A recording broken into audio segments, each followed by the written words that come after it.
Les régulateurs bancaires américains ont engagé récemment une vaste réforme des exigences de fonds propres. L'une de leurs principales ambitions est d'encourager les banques à prêter davantage aux ménages et aux entreprises. L'enjeu est d'interrompre l'essor de la sphère non bancaire, peu régulée et plus vulnérable en période de stress, afin de mieux sécuriser le financement de l'économie. Les régulateurs proposent pour cela d'alléger la charge en capital associée aux activités de crédit et d'introduire plus de granularité dans les exigences de fonds propres. La capacité des emprunteurs à rembourser leur crédit sera dorénavant appréhendée de manière plus fine, notamment à partir des revenus des emprunteurs. Surtout, elle sera prise en compte pour déterminer la pondération des risques. C'est une rupture avec le cadre américain actuel et un pas vers le modèle européen. Dans l'Union européenne, les directives et règlements européens qui ont successivement mis en œuvre BAL 2 puis BAL 3 ont cherché à encourager les banques à sélectionner les meilleurs risques pour bénéficier de faibles pondérations et alléger ainsi leurs exigences en capital. Aux États-Unis, au contraire, la méthode de mesure des risques de crédit est restée largement fidèle à BAL 1 en raison d'un attachement historique des régulateurs aux exigences de fonds propres les plus simples, les moins sensibles aux risques.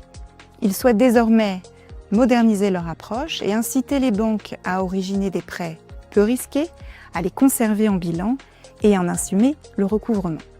Les régulateurs américains se déclarent particulièrement soucieux du financement de l'immobilier résidentiel. Il est vrai qu'au cours des 15 dernières années, en raison des lourdes sanctions financières liées au prêt subprime puis du durcissement des règles, les banques américaines ont progressivement perdu du terrain sur ce marché au profit des sociétés de crédit non bancaires. Ces dernières originent désormais les 2/3 des nouveaux prêts au logement et gèrent le recouvrement de créances de plus de la moitié des encours. Il semble toutefois peu probable que la nouvelle mesure des risques de crédit puisse, à elle seule, rebattre les cartes. Introduire une plus grande dose de granularité dans les exigences de fonds propres pourrait certes inciter les banques à originer davantage de prêts peu risqués, mais sans doute de manière plus modeste qu'espérée, en raison du mode de financement du marché hypothécaire américain et des exigences de levier. Il faut en effet garder à l'esprit qu'aux États-Unis, la titrisation de créances est très développée, grâce aux agences fédérales de refinancement et de garantie hypothécaire, Fannie Mae, Freddie Mac et Ginnie Mae. Le risque de crédit associé aux prêts immobiliers n'est de ce fait assumé que partiellement par les banques, à hauteur des prêts qu'elles conservent en bilan. La pondération au risque des prêts hypothécaires n'est donc pas un facteur aussi déterminant de l'offre de crédit qu'elle ne l'est en Europe.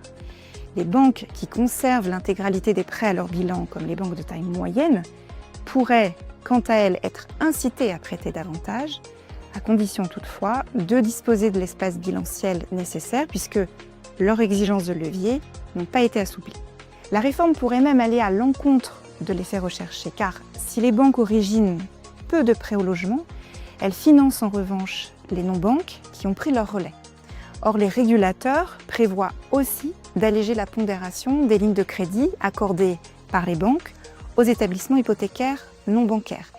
Ils risquent ainsi, à rebours de leur ambition initiale, d'encourager les banques à rester dans l'ombre des non-banques.